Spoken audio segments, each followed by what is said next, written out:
Hello दोस्तों, आज अपन अध्याय 2 बहुपद पढ़ेंगे। देखो, बहुपद पढ़ने से पहले सबसे पहले अपन पढ़ेंगे बीजीय व्यंजक।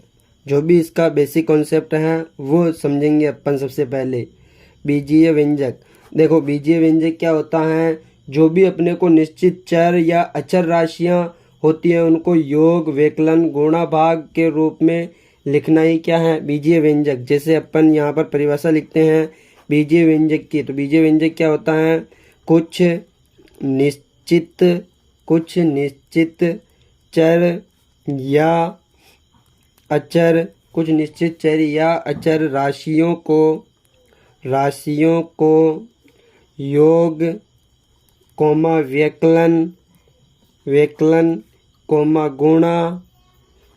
गुणा,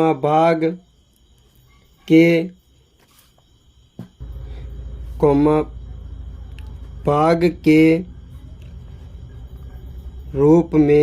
रूप में लिखना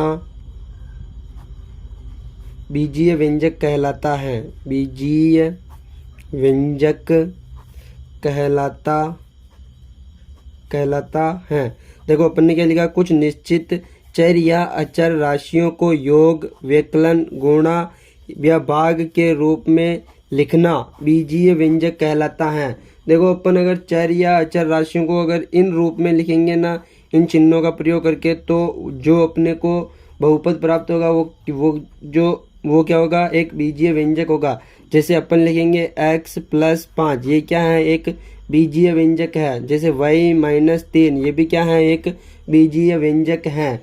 देखो इसके बाद अपन पढ़ेंगे बहुपद क्या होता है। देखो बहुपद, एक एक चीज पढ़ाऊंगा मैं आपको। जो भी अपने को छोटे क्वेश्चन पूछे परीक्षा में, चाहे बड़े क्वेश्चन पूछे, सभी हल करवाऊंगा, ठीक है। देखो बहुपद क्या होता है, कुछ बीजीय व्यंजक एक साथ जुड़कर एक पद का निर्माण करते हैं। देखो बहुपद क्या होता है, कुछ बीजीय व्यंजक एक साथ जुड़कर एक पद का निर्माण करते हैं। देखो कुछ बीजीय व्यंजक एक साथ जुड़कर एक पद का निर्माण करेंगे, ठीक है। देखो कैसे, जैसे कि px = x² + 2x + 5। देखो यहाँ ये सब क्या है, बीजीय व्यंजक है। कुछ बीजीय व्यंजक मिलकर अपने एक पद बना रहे हैं पूरा, तो ये क्या है, एक बहुपद है। देखो बीजीय व्यंजक समझने से पहले अपने को जो भी ये ABCD के या XYZ ऐसे मान होंगे वो क्या होते हैं, चर। देखो बीजीय व्यंजक जो होते हैं ना, बीजीय व्यंजक में जिनका प्रयोग होता है वो या तो देखो 2 प्रकार के होते हैं, या तो होते हैं चर या होते हैं अचर। तो अपन चर किन्हें बोलेंगे, जो भी अपने XYZ ABC ऐसे जो भी मान होंगे वो तो क्या होंगे, चर। और अचर में जो भी संख्यात्मक मान होंगे वो क्या होंगे, अचर। जैसे 2, √3, 5, ये सब क्या हैं, अचर। देखो अब अपन पढ़ेंगे जो बहुपद हैं। बहुपद पदों के आधार पर बहुपद को कैसे विभाजित करते हैं ये पढ़ेंगे। देखो पदों के आधार पर बहुपद, पदों के आधार पर बहुपद। देखो पदों के आधार पर बहुपद कैसे होते हैं, तो देखो पहला होता है एक पदी बहुपद, एक पदीय बहुपद। और देखो एक पदीय बहुपद क्या होगा, ऐसा बहुपद जिसमें केवल एक ही पद होगा वो एक पदीय बहुपद होगा। जैसे देखो x, 2x, 7y, ये सब क्या है, एक पदीय बहुपद। इसके बाद दूसरा है द्विपदीय बहुपद। देखो द्विपदीय बहुपद के अंदर क्या होगा, 2 पद एक साथ दिए होंगे। जैसे कि 2x + 5, 7y + 4 और x² + 2। इन सब में कितने पद हैं, 2 पद हैं। तो ये बहुपद कैसा है, द्विपदीय बहुपद। अब इसके बाद पढ़ेंगे त्रिपदीय बहुपद। कौन सा, त्रिपदीय बहुपद, त्रिपदीय बहुपद। ठीक है, त्रिपदीय बहुपद जब अपन पढ़ेंगे तो इसमें कितने पद दिए होंगे अपने को? 3 पद। जैसे कि x square plus 5x plus के 6 कितने पद हैं? 1 2 3। तो ये कैसा बहुपद है? एक त्रिपदीय बहुपद। ठीक है, अब अपन पढ़ेंगे घातों के आधार पर बहुपद। देखो घातों के आधार पर बहुपदों को कैसे विभाजित किया जाता है ये पढ़ेंगे। ठीक है, देखो अब अपन पढ़ेंगे घातों के आधार पर बहुपद। ठीक है, घातों के आधार पर जब अपन बहुपद पढ़ेंगे तो देखो पहला पढ़ेंगे अपन शून्य बहुपद। क्या पढ़ेंगे? शून्य बहुपद। देखो शून्य बहुपद क्या होता है? तो शून्य बहुपद वह बहुपद होता है जिसमें चर की अधिकतम घात कितनी होती है? 0। इसमें क्या होगी? चर की अधिकतम घात चर की अधिकतम घात कितनी होगी? 0। ठीक है, चर की अधिकतम घात 0 होगी तो अपन क्या कहेंगे कि वो बहुपद कैसा है? शून्य घात का बहुपद है। जैसे कि मैं लिख दूं 7x की घात 0, या कोई केवल संख्यात्मक मान भी अपने को दिखाई देना तो भी वो किस घात का बहुपद है? शून्य घात का बहुपद। ठीक है, इसके बाद है दूसरा है रेखिक बहुपद। देखो रेखिक बहुपद कैसा होता है? तो ऐसा बहुपद जिसमें चर की अधिकतम घात कितनी हो? 1। चर की अधिकतम घात अगर 1 है तो अपन उसे क्या कहेंगे? रेखिक बहुपद। ठीक है, रेखिक बहुपद का उदाहरण देखो x प्लस 5। देखो यहाँ पर चर की अधिकतम घात कुछ नहीं है, मतलब यहाँ पर 1 घात है तो ये क्या कैसा बहुपद है? एक रेखिक बहुपद। अब यहाँ पर लिखो जैसे ये y प्लस 3, ये भी क्या है? एक रेखिक बहुपद। इसके बाद अपन देखेंगे तीसरे नंबर पर द्विघाती बहुपद। द्विघाती बहुपद में चर की अधिकतम घात कितनी होगी? 2 होगी। ठीक है, तो अपन लिख देंगे चर की अधिकतम घात कितनी होगी? 2। देखो द्विघाती बहुपद लिखूंगा मैं x square plus 5x plus 6। ये कैसा बहुपद है? एक द्विघाती बहुपद है, क्योंकि अपने को चर की अधिकतम घात देखनी है। चर की 2 है तो देखो चर की अधिकतम घात 2 है तो कैसा बहुपद है? द्विघाती बहुपद। इसके बाद चौथे नंबर पर पढ़ेंगे अपन त्रिघाती बहुपद। त्रिघाती बहुपद कैसा होगा? देखो त्रिघाती बहुपद में चर की अधिकतम घात कितनी होगी? चर की अधिकतम घात कितनी होगी? 3। अगर चर की अधिकतम घात अपने को 3 दिखाई देगी तो वो कैसा बहुपद होगा? एक त्रिघाती बहुपद होगा। जैसे कि इसका उदाहरण लिखूंगा मैं तो क्या लिखूंगा? x की घात 3 minus 2x square plus 5x plus 6। देखो ये कैसा बहुपद है? त्रिघाती बहुपद है। त्रिघाती बहुपद में भी पदों की संख्या कितनी है? 1 2 3 4। 4 पदीय बहुपद है और त्रिघाती है। अगर घात के आधार पर देखिए तो त्रिघाती है और पदों के आधार पर देखें तो 4। ठीक है, मैंने आपको घातों के आधार पर और पदों के आधार पर बहुपद के प्रकार बता दिए। अब अपन बहुपद की शर्तें पढ़ेंगे। क्या पढ़ेंगे अपन? बहुपद की शर्तें। देखो किस कंडीशन में जो भी अपने को बीजीय व्यंजक दिया होगा वो बहुपद है या नहीं है, ये पता लगाने के लिए अपने को जो मैं शर्तें लिखा रहा हूँ वो शर्तें दिए गए बीजीय व्यंजक पर लागू होना आवश्यक है। अगर वो लागू नहीं होती हैं तो दिया गया बीजीय व्यंजक बहुपद नहीं होगा। देखो पहली शर्त है इसकी, चर की घात एक धनात्मक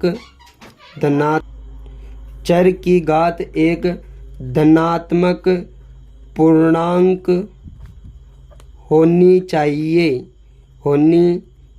देखो अगर एक बहुपद तभी होगा, कोई भी बीजीय व्यंजक बहुपद तभी होगा जब उसमें चर की जो अधिकतम घात होगी, चर की अधिकतम घात क्या होगी? एक धनात्मक पूर्णांक होगी। जैसे एक उदाहरण देखते हैं अपन, जैसे x square plus 2x plus 5। मैंने यह बहुपद लिखा है। यहाँ पर जो चर की जो घातें हैं, चर की घातें क्या हैं? धनात्मक पूर्णांक है। धनात्मक पूर्णांक का मतलब या तो 0 हो सकती है, घात क्या क्या हो सकती हैं, घात या तो 0 हो सकती हैं, 1 हो सकती हैं, 2 हो सकती हैं, 3 हो सकती हैं, लेकिन कैसी नहीं हो सकती हैं, -3 ये नहीं हो सकती, जैसे कि अंडर रूट में -3 ये भी नहीं हो सकती, और अंडर रूट 2 ये भी घात नहीं होनी चाहिए। ठीक है, अंडर रूट अगर ऐसी घातें हैं, अंडर रूट लगा हुआ है किसी संख्या पर हो तो वो भी क्या होगी, अपने बहुपद नहीं होगी। ठीक है, ये हो गई पहली शर्त। और अब देखो दूसरी शर्त। दूसरी शर्त है हर में चर नहीं होना चाहिए। हर में चर नहीं होना चाहिए। देखो, हर में चर नहीं होना चाहिए का मतलब है कि अपने जो भी बहुपद दिया होगा उसमें अंश बटा हर, देखो ऊपर का तो क्या होता है अंश और नीचे क्या होता है हर। हर में चर नहीं होना चाहिए, इसका मतलब यह है कि जैसे 1/x लिख दूं मैं तो ये बहुपद नहीं है। ठीक है, अब इसके बाद है तीसरी शर्त क्या है, बहुपद में चर के गुणांक एक वास्तविक संख्या हो। चर का जो गुणांक है, चर का गुणांक एक वास्तविक संख्या हो। जैसे कि अपन यहाँ पर लिखते हैं ना कि भाई x² प्लस 5x प्लस के 6, यहाँ पर जो ये दिए हुए हैं ना ये x, ये क्या है चर। अब जो इनके जो गुणांक है वो वास्तविक होने चाहिए। ठीक है, वास्तविक का मतलब है कि जैसे कि या तो परिमेय हो सकते हैं या अपरिमेय हो सकते हैं, अंडर रूट में हो सकते हैं और केवल संख्यात्मक मान हो सकते हैं। लेकिन अंडर रूट के अंदर अगर माइनस में कोई संख्या दी हुई है तो वो अपने बहुपद में नहीं गिना जाएगा।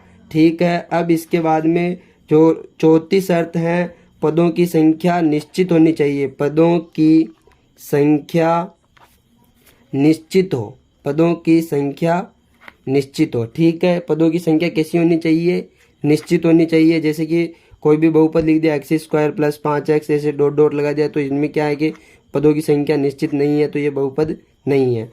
ठीक है, अब आगे देखो अब अपन पढ़ेंगे द्विघाती बहुपद का व्यापक रूप। देखो अब अपन पढ़ेंगे द्विघाती बहुपद का व्यापक रूप क्या होता है। अगर एग्जाम में पूछ लेगी सीधा कि भाई द्विघाती बहुपद का व्यापक रूप लिखें तो अपन क्या लिखेंगे, px बराबर ax² plus bx plus c। यहाँ पर px तो क्या है, एक बहुपद है, ये a क्या है x² का गुणांक, और b क्या है, ये है x का गुणांक, और c क्या है यहाँ पर अचर पद। ठीक है, x² का गुणांक तो क्या है यहाँ पर a, और x का गुणांक क्या है यहाँ पर b, और c क्या है अचर पद। गुणांक का मतलब है कि जैसे कि अपने को x² का गुणांक पूछना है तो अपने को ये देखना है कि भाई x² से कौन सी संख्या गुणा हो रही है, ये देखना है अपने को। ठीक है, ये देखने के बाद ही अपन बता सकते हैं कि भाई इसका गुणांक क्या है। ठीक है, अब अपन पढ़ेंगे द्विघाती बहुपद में जो शून्यक और गुणांकों में जो संबंध होते हैं उनके बारे में। देखो, शून्यक और गुणांकों में जो संबंध होते हैं, शून्यकों का योग बराबर तो क्या होता है, शून्यकों का योग बराबर होता है माइनस इंटू x का गुणांक बटा x² का गुणांक। ठीक है, अपने को ये याद रखना है। माना अगर शून्यकों का योग, अगर शून्यक अल्फा और बीटा है तो शून्यकों के योग को क्या लिखेंगे, अल्फा प्लस बीटा बराबर माइनस x का गुणांक क्या होगा यहाँ पर b, तो b बटा x² का गुणांक क्या है यहाँ पर x² का गुणांक है a। तो अपन इसको शॉर्ट में या सूत्र के रूप में अल्फा प्लस बीटा बराबर -b बटा ab लिख सकते हैं। ठीक है, अब अपन देखेंगे शून्यकों का गुणनफल। देखो, शून्यकों का गुणनफल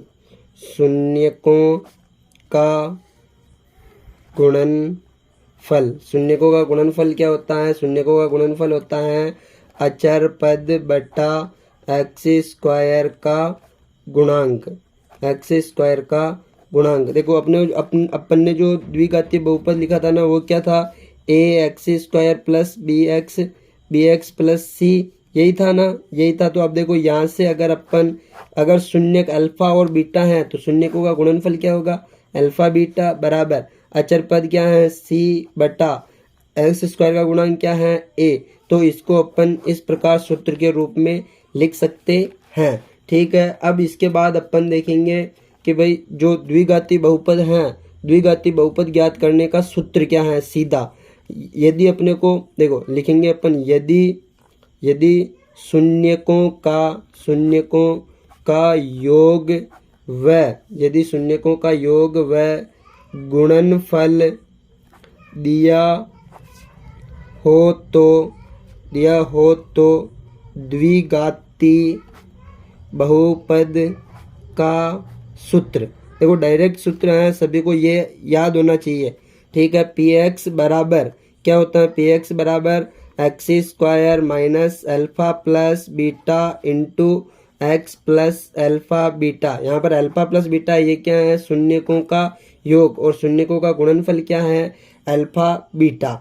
ठीक है, इसके बाद अपन देखेंगे कि भाई अपने को अगर अपने को कोई भी आकृति दे रखी है तो उसके कितने शून्यक होंगे वो समझेंगे अपन। देखो इस प्रकार अपने को कोई भी आकृति दी होगी और अपने को पूछेंगे कि भाई इस आकृति में कितने शून्यक हैं, इसका मतलब अपने को शून्यकों की संख्या पूछेंगे।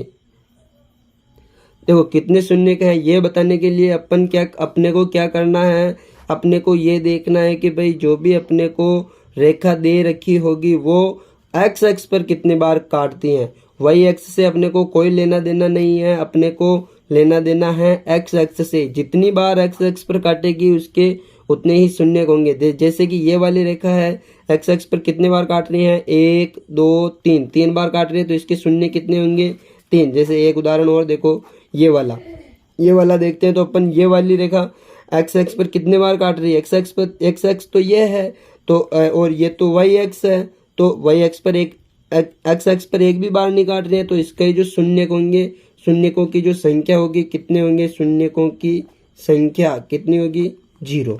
ठीक है, ये अपन ने पूरा कंसेप्ट समझ लिया है। अब अपन प्रश्नावली 2.1 हल करेंगे।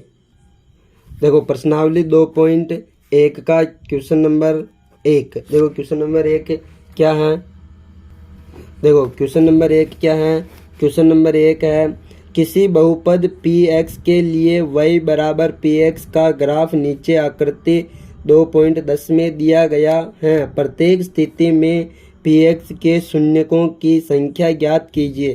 देखो अपने को ये 6 आकृतियाँ दे रखी हैं, इन 6 आकृतियों में अपने को क्या करना है, शून्यकों की संख्या ज्ञात करनी है। देखो जब अपने को शून्यकों की संख्या ज्ञात करनी है तो ये वाली आकृति है, तो अपन ने हल किया था कि भाई एक्स एक्स पर जितनी बार काटेगी उतने ही उसकी क्या होगी, शून्यकों की संख्या होगी। तो देखो इसमें शून्यकों की संख्या कितनी होगी, इस वाले में एक्स एक्स पे कितनी बार काट रहा है, 0 बार, तो शून्यकों की संख्या क्या होगी इसमें, 0।